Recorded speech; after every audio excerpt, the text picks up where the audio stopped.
I'm very interested in political economics as it relates to public policy. I love learning, thinking, and talking about the inner workings of our society. Our society, like all systems, is built out of the interactions of agents bound by a web of rules that reward actions seen as positive or punish actions seen as negative. Some of these rules are explicit and codified into law. Some rules are more implicit. These are the traditions and cultural norms that act as guidelines towards appropriate behavior.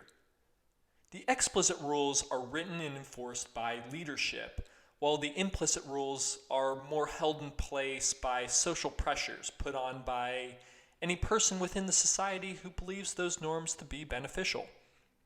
Both types are vital to a functioning society, and ideally they complement each other. One of the primary tasks of public policy is to create, destroy, tinker, and manipulate those laws to address the problems the implicit rules cannot.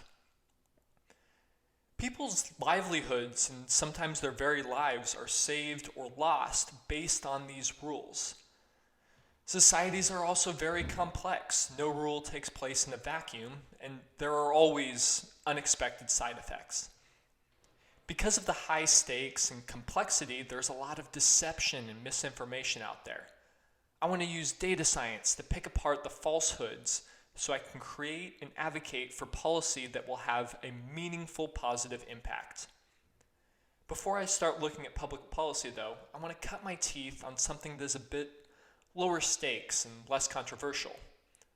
The way games are played, there's a very similar dynamic in terms of explicit and implicit rules. There's just a rule book instead of a law code, and sportsmanship instead of cultural norms.